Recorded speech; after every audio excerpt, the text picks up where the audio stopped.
Ben Bubu. Beni tanıyamaya verenleriniz varsa tanıyıverin gari. Az önce kahvaltı yapıverdim. Kahvaltıda ne mi yedim dersiniz? Hemencik anlatıveren size. Süt, doğal peynir, doğal zeytin, yumurta, tazecik, yumuşacık ekmeğimiz, doğal tereyağı ve bal. Bunlar ne kadar çok dayanabiliriz değil mi? Evet, o kadar çok şey vardı ki hepsini bitiriverdim. Annem dedi ki, senin göbeğin çok küçük. Komşunun kızı Neriman'ın göbeği kocaman. O hep kahvaltısını eksiksiz yapıverirmiş. Ben de kahvaltımdaki her şeyi yersem göbeğim kocaman olurmuş. Canım annem benim. Annemi de hep dinlerim. Annem hep benim için en güzelciğini, en iyisini düşünür. Siz de anneciklerinizi hep dinleyin, olur mu? Bir de öğretmenim dedi ki kahvaltı çok faydalıdır.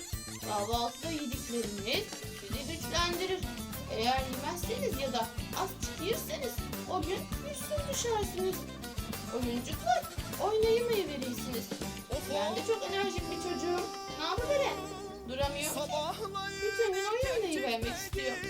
Ondan kahvaltıda ni var ni yoksa hepsini bitiriverdim. Öğretmenim çok doğru söylemiş. Şu an kendimi çok enerjik hissediyorum. Siz de öğretmeninizi hep dinleyin, olur mu? Saklambaç, yakalambaç, trencilik, evcilik, Lego gibi bütün oyunlarla oynayıverecek gibi hissediyorum. Hı? Ne dediniz? Ödevler mi? Tabii ki. Onları da şıp diye yapıvereceğim. Sonra da oyun oynayıvereceğim. Çünkü ben ödev yapmayı çok severim. Öğretmenim hep ödev versin isterim. Biliyor musunuz? Biz dün nereye gittik? Akyaka'ya gidiverdik. Orada bir nehir vardı. Adı Hazmat'mış. Ama ben adını Hazmat anlayıverdim.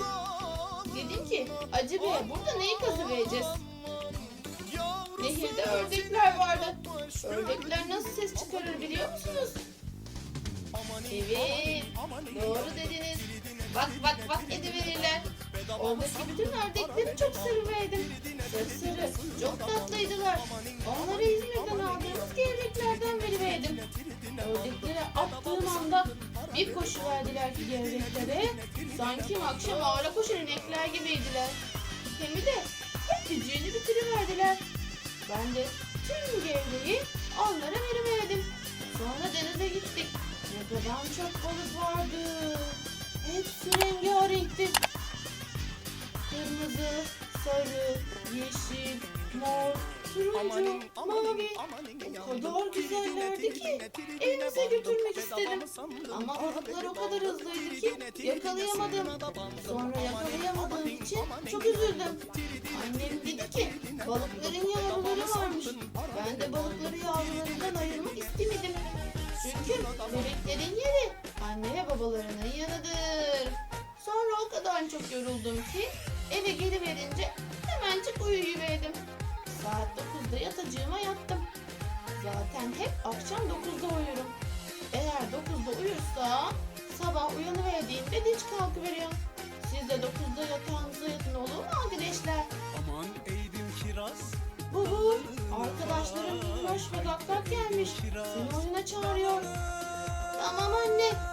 Önce ödevciklerini bitirip hemen geliveriyorum. Hadi bakalım arkadaşlar. Kendinize iyi bakın. Sonraki videomda görüşürüz gari. Bir de kanalıma abone olmadıysanız abone olmayı ve videonun altındaki beğen butonuna basmayı da unutmayın. Hoşça kalın.